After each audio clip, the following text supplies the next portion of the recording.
This episode is brought to you by Google Gemini. With the Gemini app, you can talk live and have a real-time conversation with an AI assistant. It's great for all kinds of things, like if you want to practice for an upcoming interview, ask for advice on things to do in a new city, or brainstorm creative ideas. And by the way, this script was actually read by Gemini.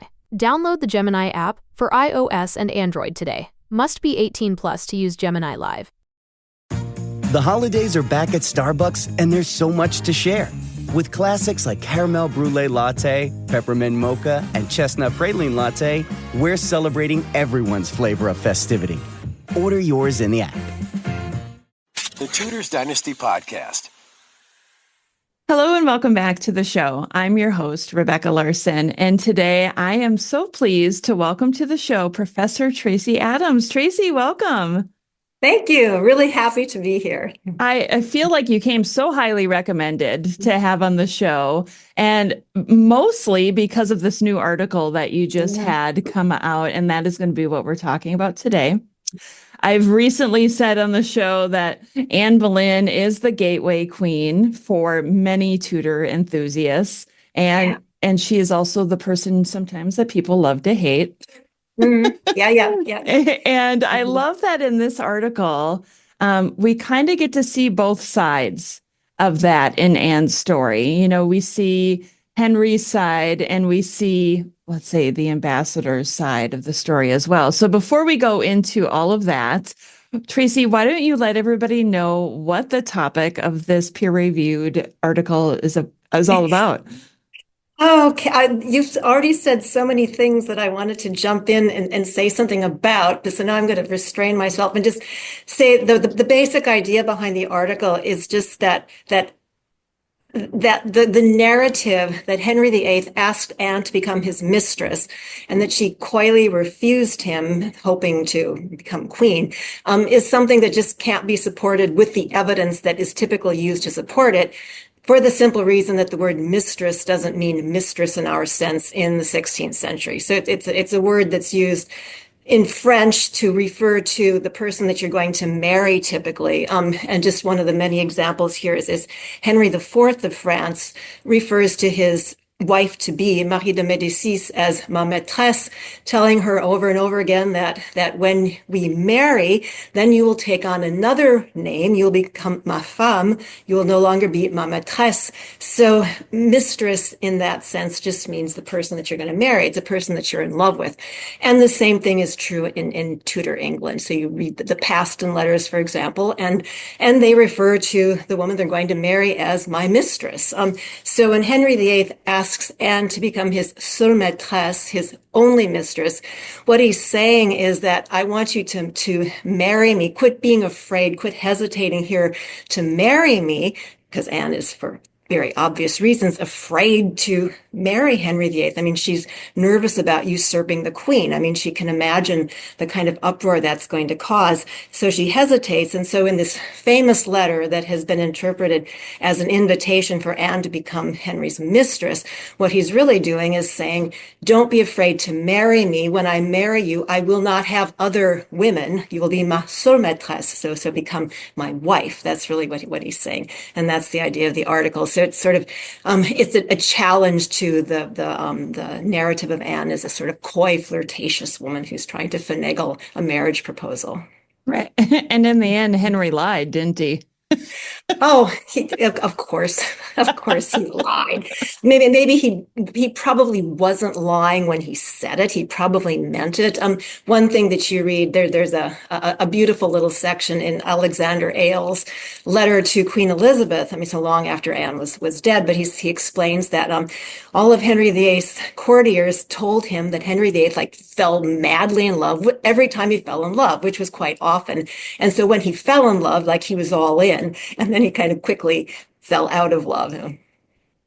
Nice guy. Yeah, right. Exactly. He loved the feeling of being in love is what it sounds like. Yeah. And he had that feeling about all of his wives, except for Anne of Cleves, but he was madly in love with Catherine of Aragon.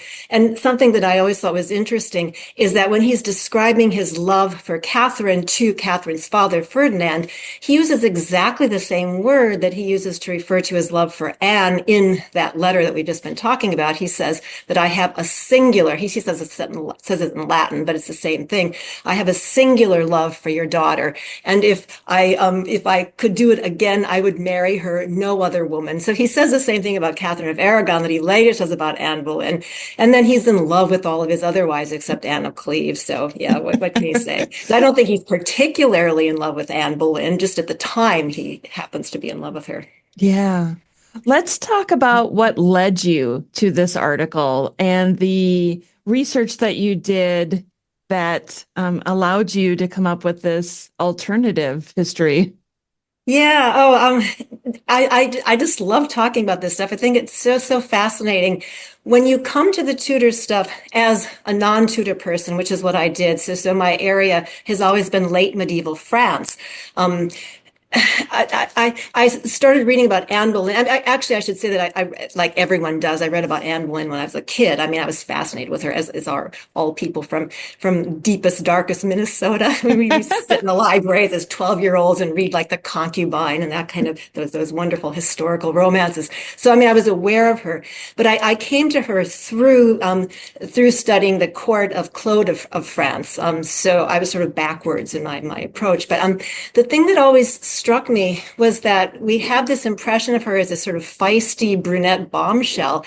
And I wondered where that came from. And it also struck me that we describe her in these terms that are very sort of Orientalist. I mean, as this sort of dark, exotic woman. And that way of thinking about people really wasn't available until the 19th century, when you start to get the idea of the trope of the femme fatale. And so the words that we use to describe her today come straight out of the 19th century. And so I was looking at that and then realized that the five physical descriptions of Anne Boleyn from her own lifetime, which are meant as objective statements. I mean, meant to convey to somebody what she really looked like, as opposed to insult her. I mean, there are all kinds of insulting descriptions of her too, like the goggle-eyed whore, those famous little ditties. But the five descriptions of her come from ambassadors' letters, which kind of vanished after her death. I mean, it's not as they are gone, but they just aren't read. And then they come back in the mid-19th century when J.S. Brewer starts to edit the state papers. And so suddenly they're available again, these descriptions of Anne Boleyn. And there's this one in particular that has become the basis for the idea of Anne as this sort of feisty, exotic, dark-haired, bombshell, I guess, this person who's so sexually alluring. And it's the opinion of a Venetian ambassador. So Venice hates England at this point. So the Venetian ambassador, 1532 in Calais, looks at her and says that she's not the most beautiful woman in the world. I mean, you know this description, right? She's got dark, beautiful eyes. And the only thing that she actually has is the great appetite of the king. So it's this one description by a hostile observer that has formed the basis of our whole idea of Anne Boleyn today. That comes back into circulation with Brewer's editions of the state papers, and then it's read through the lens of the femme fatale trope, and then we end up with the Anne Boleyn that we know today. But if you go back before the 20th century, she's nothing like that. I mean, the descriptions from her own lifetime would not lead you at all to this exotic woman with whom Henry VIII was so passionately in love. So there, I'll stop there and hear what you want to, if you want to respond to that. Yeah, I think I want to transition from this, which is only a slight transition, to the love letters, because this is something that you really focus on in the article as well, and how these letters, we may look at them a little differently now that we have this better definition of the word, maybe. Yeah, the love letters are really important because they tell us something about the relationship between the two of them, obviously, but I think that we've also misunderstood the dates associated with the relationship. So that same letter, the Son Maîtresse letter, which is like a really important one, if you're looking at the Vatican Library's collection, if you go online and read the letters, or they're digitized, that's the fourth letter. So no one really knows the arrangement of the letters, and historians don't agree on what order they were written in. But there has been a kind of consensus based on that letter, which says, I've been in love with you now for about a year. Historians had dated that letter to about 1527 and concluded that they were in love in 1526. And so I think that date is wrong. I think that this letter wasn't written, as the others were not written, until about 1528. I think that the occasion for it was probably the sweating sickness, when she was sort of sent down to Heber to get out of danger. And so that would have given an occasion for Henry VIII to write to her. I mean, I don't see any reason for thinking that they knew each other. I mean, they were aware of each other. He was aware of her, obviously, before she even came back to England from France, because of Thomas Boleyn, because her father was one of his most important diplomats, so and a close friend too. So Henry VIII knew about her, and she comes back to England in 1522, depending on what you believe her birth date was, at the age of 14 or 21. I think 14, actually, 14 or 15. So she comes back to the English court, and Henry VIII he has to know about her, but he has no interest in her. I mean, in fact, he's having an affair with her sister, probably at the same time. So something that's always here, I really will get back to the letters, but something that's always kind of baffled me is that we are asked to believe that at some point in 1526, he takes another look at this woman who has been known to him for 4 years, and suddenly decides that he's madly in love with her and can't live without her, which is, maybe I'm being a little too anachronistic here, but lust doesn't typically work like that. Maybe love, you get to know someone over a long period of time, but you don't just take another look at someone and then suddenly fall passionately in lust with them. So I always thought that it must really be a little bit different from that. And my idea is that since no ambassador mentions a mysterious lady love, or certainly not Anne Boleyn, as attached to the king until May of 1527, it seems to me really implausible that those eagle-eyed ambassadors had not gotten wind of a new affair earlier. They say nothing about her until May 1527. And that is at a dance being held for the French embassy. An embassy from France has come over. They're holding a big festival, dancing and so on. And then at that point, Henry and Anne are observed dancing together. That's the first time they're ever mentioned together. And I think they were probably having a conversation that night. And suddenly he realized that Anne Boleyn is very favorable to a personal relationship with God. And so he goes, oh, this person understands how it is that suddenly I have scruples from reading the Leviticus prohibition, and don't want to be married to Catherine anymore because I need a son. You know, God has spoken to me, told me I need a new wife. And this woman is probably the one. And so I think that it happened very quickly, 1527, and he's going to marry her already in August of 1527. And we know that because he's asked for the dispensation, which dispenses him to marry someone with whom he has, is it a first degree of affinity and a second degree of consanguinity or something like that. I've forgotten what that is exactly. But anyway, so it's clearly Anne he's talking about. And there are also rumors by that point. So ambassadors are writing that Henry VIII is rumored to be wanting to marry Anne Boleyn. So those are our dates, I think. So they fall in love May 1527, and then the letters are referring back to that date. I fell in love with you about a year ago. He's writing them in July of 1528, and then after that, so they continue on for a while. So I think that the letters give us a clue about the type of relationship he wants, which is always marriage, because he needs a new wife. He needs somebody who's going to give him the son. And I think that God spoke to him, in air quotes, spoke to him and told him it's Anne Boleyn who's going to give you this wife.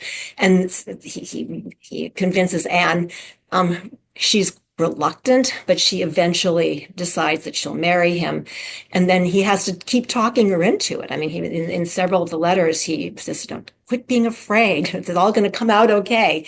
And she doesn't quite believe him, but eventually she does. And then she's all in. And the letters kind of give us that, the trajectory of that relationship. I think we all want to put ourselves in the mind of Anne Boleyn. What was she thinking during this time? And, what was the clincher in the letters from him that made her decide? Yeah.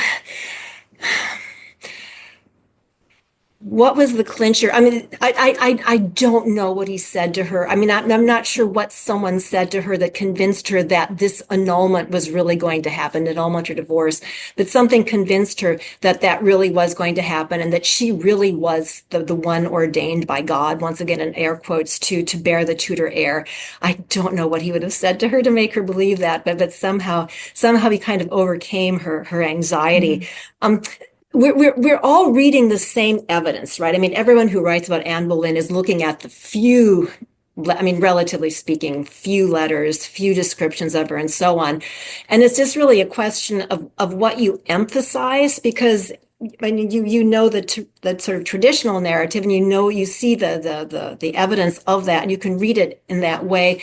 But the way I read it, I emphasize her anxiety, and that certainly comes out in the letters, because Henry is trying to convince her that she shouldn't be afraid. He also tells her in one very short letter, he says it's not really appropriate that I, the man, speak to you, my lady, my exalted lady, as a master, but you have asked this of me. And so if you're more comfortable with this, I will speak to you like that. And so there I can completely see her. She says at several points to different ambassadors that the king, the king didn't need to marry someone as wretched as me. I'm so much lower than he is. So she's very much aware of that differential, which was the reason that she was understood as so inappropriate as a wife for him. So like throughout Europe, ambassadors and kings were saying, okay, you can have a divorce. There's no problem with getting a divorce, but not to marry this person. I mean, this person is not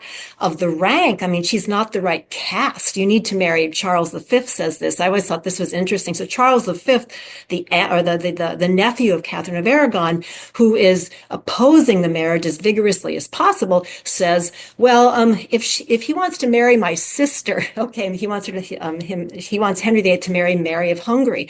That's okay. Let him marry her, but just not Anne Boleyn. So Anne Boleyn is very much aware of this perception of her as not worthy of being the Queen of England, and so she's just anxious about the whole business. And I think it's only her religious devotion that pushes her eventually to agree to marry Henry VIII. And there's just one other thing I would like to say about that. Her finally sort of deciding that I will marry him. She didn't have to do that. Had she not wanted to marry him, all she would have had to do is say that, because there's no possibility that the Pope would have gone, oh yeah, Henry, we're going to give you an annulment to marry someone who doesn't want to marry you. I mean, that was just like inconceivable. So she had to agree, and that's why Henry VIII writes her these very flowery love letters in the idiom of love at that point. Yeah. Those love letters. Don't we all wish we could see Anne's response to them? Yeah. Or see Henry writing them. I know. Yes. Yeah. Or see the letters. Yeah. See the letters that she wrote back. Right. Exactly. Okay. So there was one thing that I noticed when I was reading your article that popped into my head. Do you believe that the idea of her being considered mistress, as we see it modern day, has something to do with, let's say, Chapuis calling her a concubine? That misunderstanding between the two titles, so to speak, because we have an ambassador saying it, but we also have the king saying it. Yeah.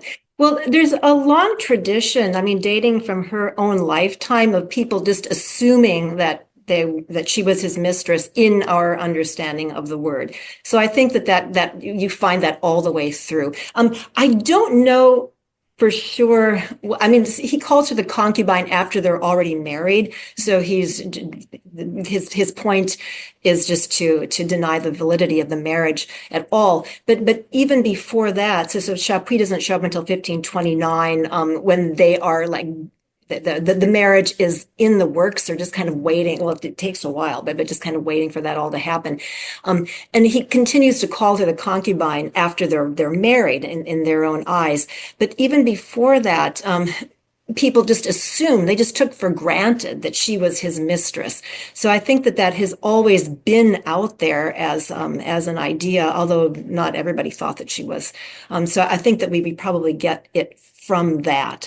And it's only fairly recently that idea has been pretty much completely disavowed. I don't think that there are many historians today, like literally working right now, who think that she was his mistress before 1532. Or whatever the date of their clandestine marriage was.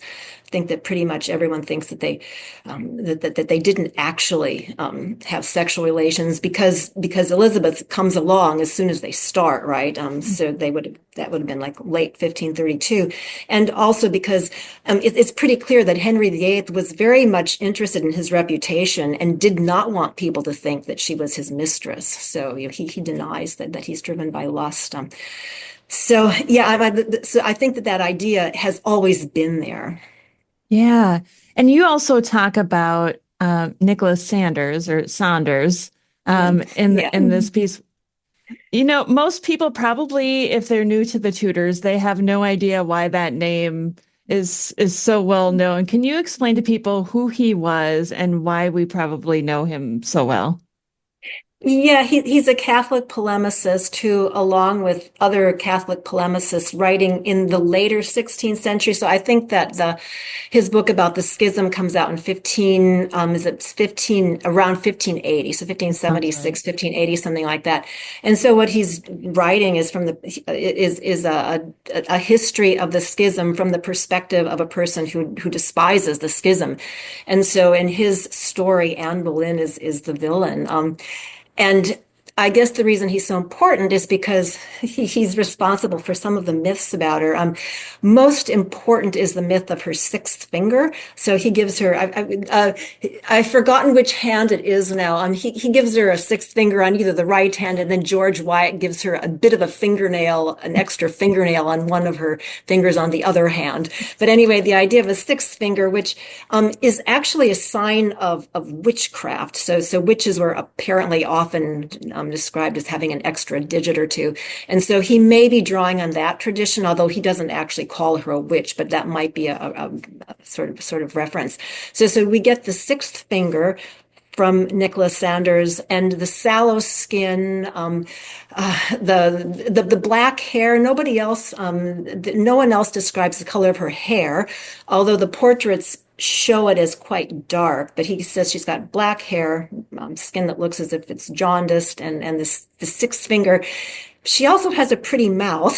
She's nice to look at. So a sort of weird bag of sort of incongruous descriptions. Yeah, I love that. She has a pretty mouth. Yeah, whatever. After he's just said that she's got like a gaggle tooth, I think he calls it. Yeah. Oh, I love that. So you also mention, let's see. So you talk about Chapuis. You talk about the French ambassadors too, don't you? In that article, I can't even remember who all I talk about. Because I'm writing this book too at the same time and giving various essays, and I've got a couple other essays coming out on her. And so I'm sorry, I can't remember which things I put into which articles. That's okay. I was just like skimming through it as we were talking here to see if I could find it. But why don't we transition to the more modern day takes on Anne Boleyn and how the standard narrative has continued for so long, and why you think that is. Yeah, why is that? I think that the most recent stuff is pretty much because of Eric Ives' magnificent biography of Anne Boleyn, which it's a fabulous biography. It's got like every possible bit of information gathered into one large and beautifully organized volume. But he is writing from a particular perspective. He's describing her, first of all, I think, and you see this so often in historians, male historians, I think he's in love with the persons he's writing about. So I would say Eric Ives himself, God forgive me for saying this, he's no longer with us, so he can't just defend himself. I'll say this anyway, but I think that the woman that he describes is probably a woman who would have been very much to his liking. So he is the person who's responsible for the memorable expression that she radiated sex, which gets cited everywhere. So what was it if she wasn't that? She's got a fine head of hair, which is, of course, nowhere attested. I mean, no one knows anything about her hair. I mean, no one says anything about her hair, except that she wore it down in a couple of different, for her coronation. We're told that she is sitting in her litter in her hair, and the description in her hair just means with nothing on your head. It means that your hair is loose. So we're told, and then when she becomes the Marchioness of Pembroke, she's also described as having her hair down and jewels are woven through it. Nicholas Sanders tells us that her hair is black. That's all we know about her hair. There's no justification for his expression that she had a fine head of hair. And maybe she did, but we don't know. So he describes a woman, I think, that with a very particular type of beauty, a sort of non-beauty. So she's not really beautiful, but that means she's got to be really sexy for Henry to have been so madly in love with her. And so we get then the whole exotic sort of trope, the orientalizing discourse, which I want to stress, the orientalizing discourse is modern. I mean, that idea is not available to people at Henry VIII and Henry VIII's time. A person who has dark hair is quite simply less beautiful than a person who has blonde hair. So we just don't have that trope. That's something very modern. And Eric Ives doesn't invent it, but I think he sort of raises it, the description to an art. I mean, so everyone is now aware of Anne Boleyn as this particular type of non-beautiful beauty. Does that make sense? Yeah, I wonder, do you think it's because his book on Anne Boleyn is seen as the Bible of Anne Boleyn that people are so nervous to buck against what he said? Are they nervous? I don't know that people are nervous, because people will pretty much, I mean, you give all due respect and then you move on, because that's how scholarship works. So I think it's more that it's such an attractive story. And so one thing I'm doing in the book is thinking in terms of the beautiful dead girl celebrity narrative. And she fits so beautifully into this really potent narrative. That it's an attractive narrative. And to imagine Anne Boleyn then as just an anxious woman, who is sort of, convinced against her will to become the Queen of England, thinking of her in those terms feels like a loss, because the story that we know, this passionate love story, is so attractive, and it fits so well into a particular story that we hear so often today, which is a violent relationship. So you're madly in love, you can't live with him, you can't live without him, you fight, but then you make up. And you can get that narrative by reading Chapuis. I think that it's not the correct reading, but you can see how we're all reading the same stories. You can see how people would interpret what Chapuis says in those terms. And then the relationship turns violent. He has her beheaded, but that still fits into our sort of basic narrative. He kills her in the end. It's a story that we know. It's familiar, and in a sort of titillating way, it's very exciting. We're used to seeing this narrative in film, in novels.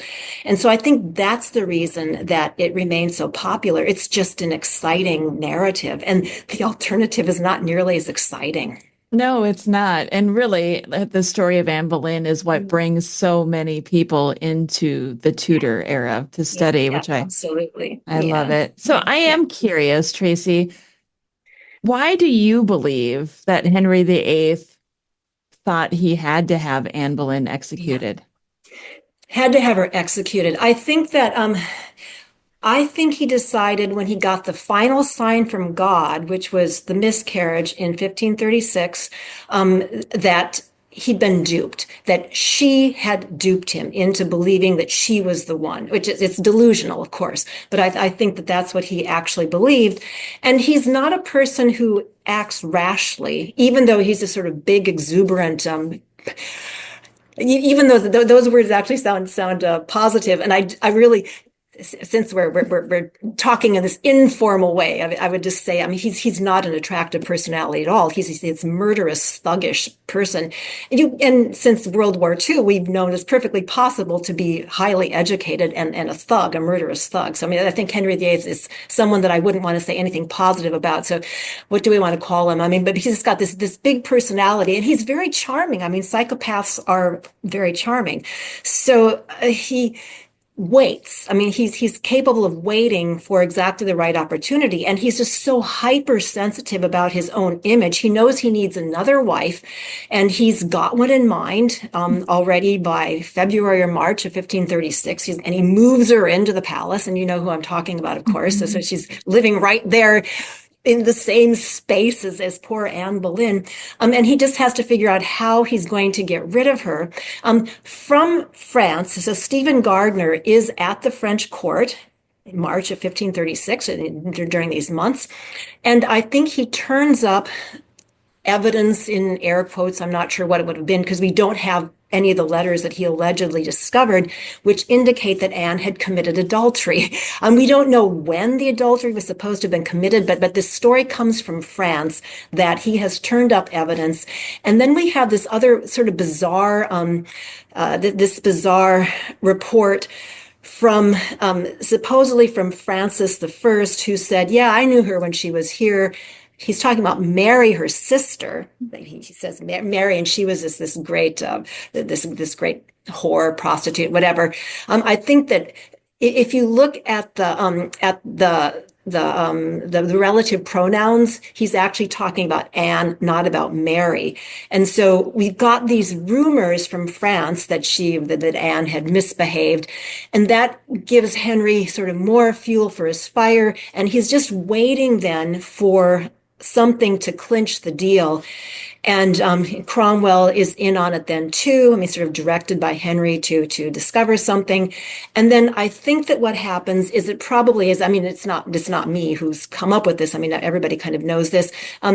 I think it really is the story that she tells Kingston when she's being held in the Tower about Henry Norris. I think that's really what it is. She says that she describes in a really garbled way. I mean, the story doesn't make any sense the way Kingston tells it, but it's kind of along these lines, that Henry Norris was sort of sniffing around in her chambers. He's supposed to be marrying her cousin. And so Anne says, why are you not getting this show on the road?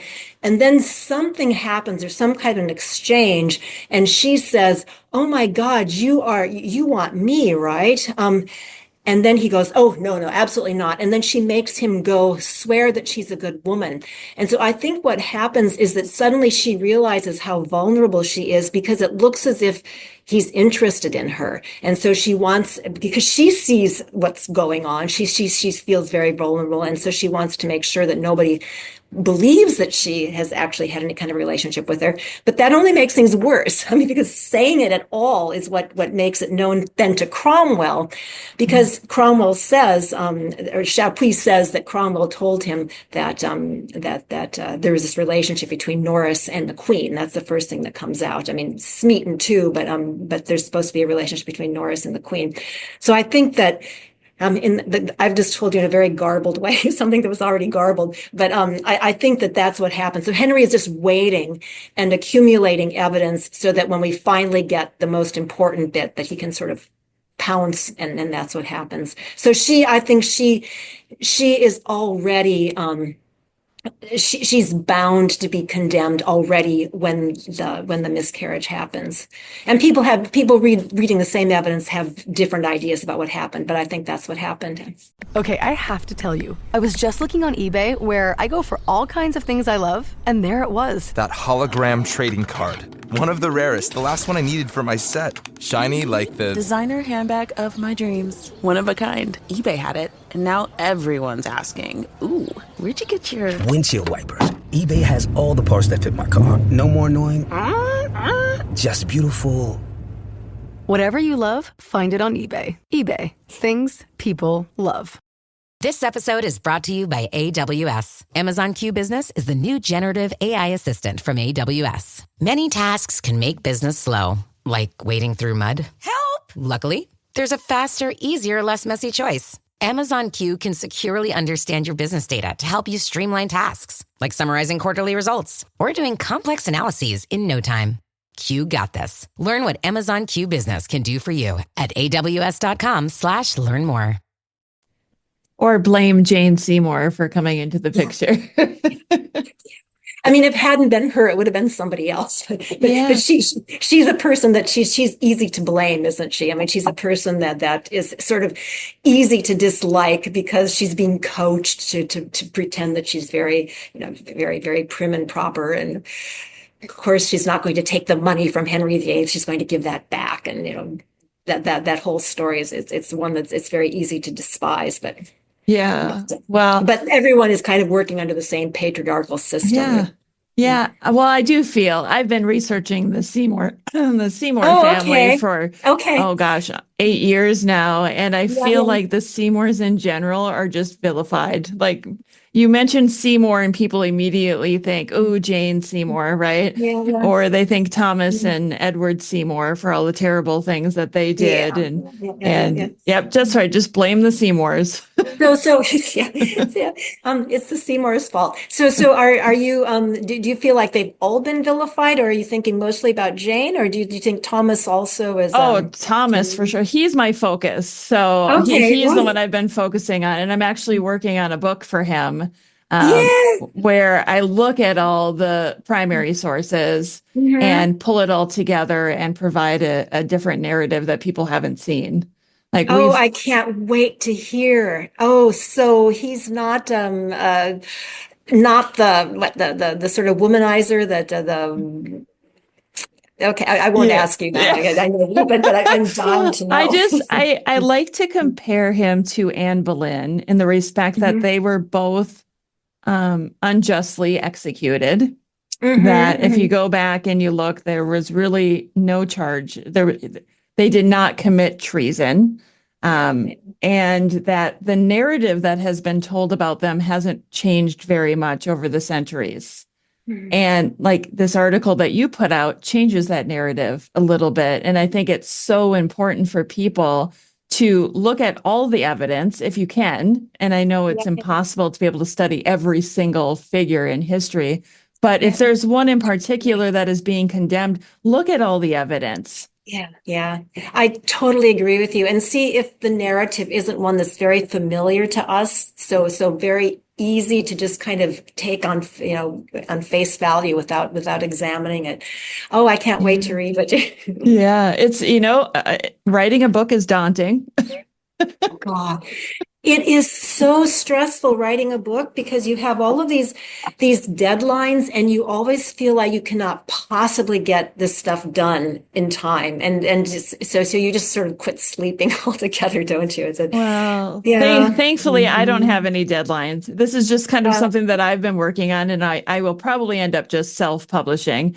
But I just feel like it's so important to get his story out there, and I want to do the best job possible. And offering. There's nothing, I just a totally different subject, but there's nothing wrong with self-publishing because you should get the money for the book that you published. I can't say that strongly enough. I'm sort of forced to publish with university presses because I'm in that world, because I teach for a living. And so my university expects that. I mean, it's part of the whole system. But the best work I think being done today today is coming out in self-published volumes, and I just say people should do that, because then at least you collect the money that for people buying your book in a way that you don't if you I'm working on this is my 7th book, and if I'm lucky, I might make like $200 a year in royalties from all of them. So it's you do it because you're paid a salary for teaching, so that allows you to write books. I mean, that's part of your job. But I absolutely think that you should self-publish. I mean, that makes perfect sense. And excellent stuff comes out in that way now. So I think we're moving towards a different model, and good for you. Oh, I can't wait. You know how it is when you start researching, you just want to tell everybody everything that you're finding, but you can't. Yeah. Now you say, read my book, or wait for my book. People are like, Rebecca, we've been waiting for your book a really long time. Is this thing ever going to come out? Well, you can add my voice to the raucous crowd now. When is it coming? Right. Oh, Tracy, this has been so fun discussing this topic with you today. And I want people to be able to go out and read your article. Can you tell them where they can find it? It's in the journal called The Court Historian. The problem is that if you don't have JSTOR, if you don't have access to these databases, which are kind of the bane of everyone's existence, if you aren't part of the academic crowd, when you actually have access to this stuff, it's hard to get at. But if anyone is kind enough to want to read this thing, just go to my Facebook page. And because I posted it, because there's access, we've been given access and we were able to post it. So it's right there on my Facebook page. And I'm easy enough to find, I think, my name. And if you look at like University of Auckland or something, when you're searching, you'll find that. And I've got it posted there. I'm also on Blue Sky now, TM Adams on Blue Sky. So I've got it posted there. So anyone who is good enough to want to read it, it's right there. Otherwise, just contact me, and I'm more than happy to send you anything you want. And I'm easy to find, my name at the University of Auckland, so I can be very easily traced. Wonderful. And you said you've written several books or been part of several books. Can you tell us a little bit more about that? And if people are interested in buying those, where they can do so? Or I'm happy to. You don't have to buy. Don't tell my publishers this, but I mean, there are other ways of getting things to people. So the one that I guess that I am, to the extent that anybody knows anybody in my field. I mean, the thing that I'm most known for is a book about Queen Isabel of Bavaria, who was Queen of France in the early 15th century. And she was long vilified. So I've written a book about her. I recently wrote a book about Agnès Sorel, who was the mistress of Charles VII. Once again, just kind of exploring I'm always interested in what people actually said about someone and how we've interpreted those statements. So I do the same thing with Agnès Sorel. And I wrote a book with my sister, Christine Adams, about the French royal mistress. So sort of a survey of how that position came into existence, what it meant. And then we do brief chapters on the most famous of the French royal mistresses, the most powerful of them. So that kind of stuff, that's sort of what I do.